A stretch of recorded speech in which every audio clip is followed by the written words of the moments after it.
In this video, we are going to see the second topic, that crisis of the empire and the later Mughals. We have seen that one how much powerful it was, the Mughal emperors in that up to the time of Aurangzeb or Akbar. Afterwards, what happened, that we are going to see.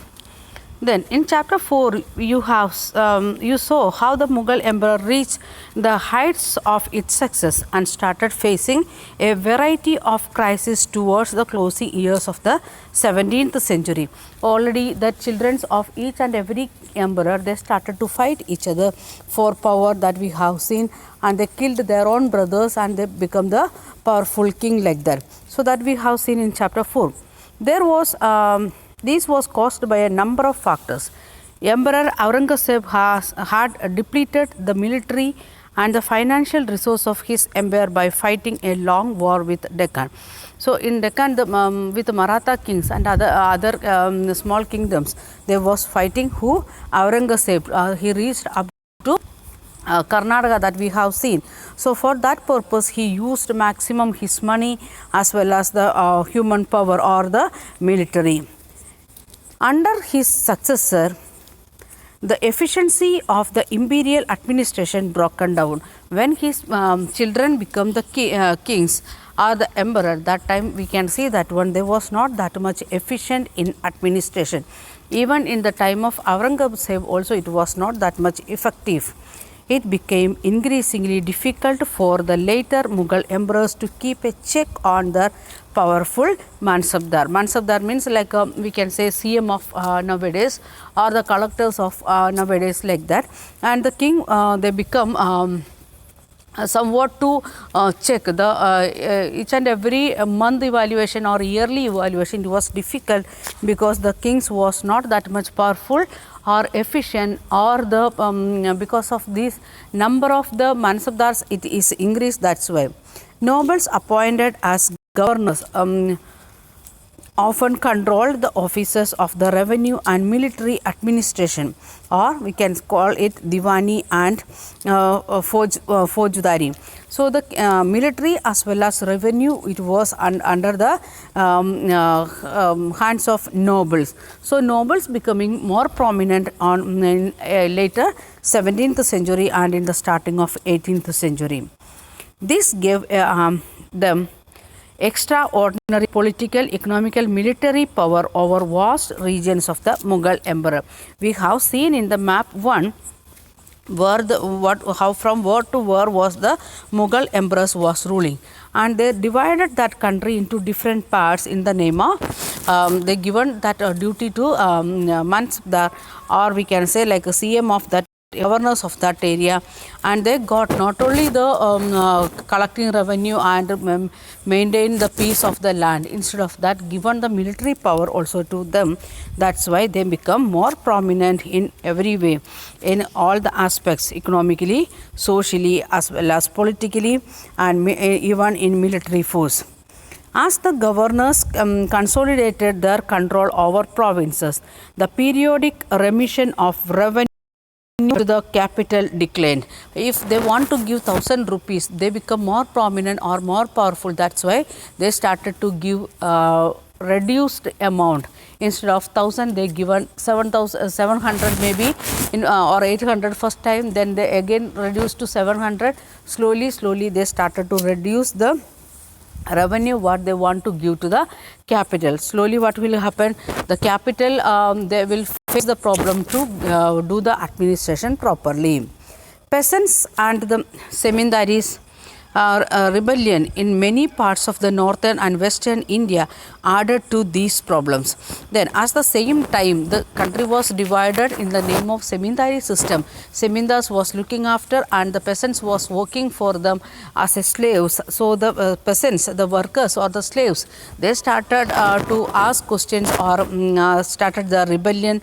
At the same time, Semindars also started, because what they are collecting from the peasants, they want to give to the Nawab or the noble. So they also started to ask questions. So that rebellion, that especially in the northern part of India and western India, give more problem to the king.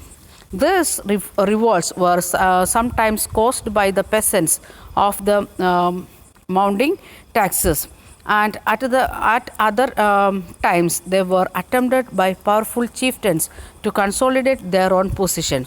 So what is happening because of the revolt of the peasants as well as Semindari, they was not able to collect the tax from the people. So they are getting pressure on them to collect the tax, and they want to pay to the king or emperor.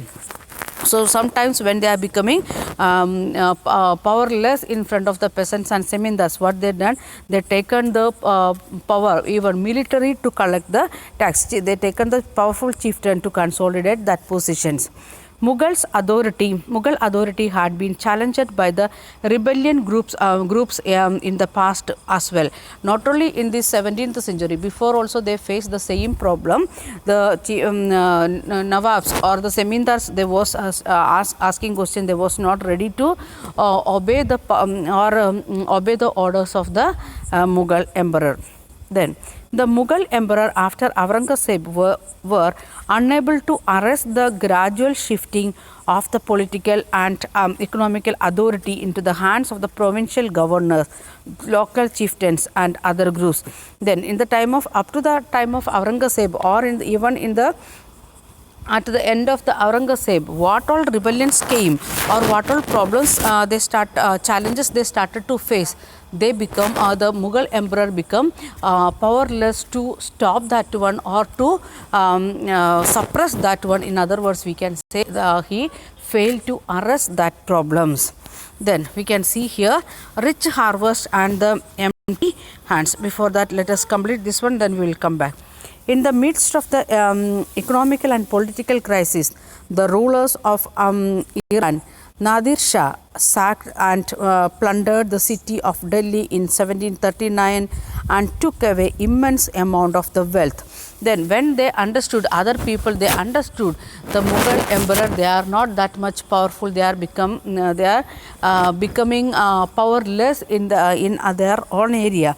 So other people started to come to India, they to exploit, or they plundered the city or taken the wealth of the city. In which year? 1739. Who came?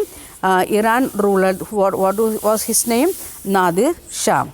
Then this invasion was followed by the series of plundering raids by the Afghan rulers Ahmad Shah Abdali, who invaded North India 5 times between 1748 to 61. So one person came from Iran and he got the chance to exploit India. So other people also started to come to India. That one group, that is Afghanistan, they invaded India how many times? 5 times. From which year to which year? 1748 to 61. Already under the severe pressure of all the sides, the empire was further weakened by the competition amongst different groups of nobles. They were divided into major groups and fractions. The Irish and the Turanese nobles of the Turkish descent. For a long time, the later Mughal emperor were the puppets in the hands of the either one or the other of these two powerful groups. So already they got many challenges in front of them. With that, the nobles, what they done, they made a groups. Means there was two descents. We have seen that one Mughal emperors, means they came from the father's Iran side and mother side from China side. So the nobles, what they done, they divided themselves into two groups. One side they are supporting the father's side, another side it is supporting mother's side. Normally what will happen, king want to take the position either with this one or with a next group, or with A group or B group. So what will happen, if he is supporting A group or he is making use the support of the A group, knowingly or unknowingly, what he want to do, he want to say yes to the policies or the pressure what they are giving to according to their needs. So really the kings, they become the, or the emperors become the puppets in their hand, this according to the groups.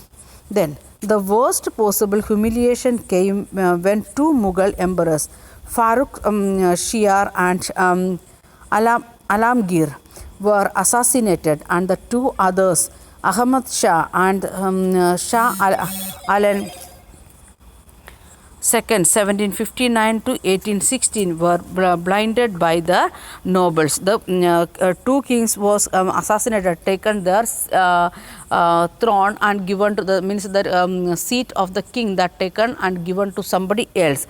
And later two kings or the emperors they taken the eyes of them and they become blinded by the people. This was the condition. Okay, we'll continue in next video.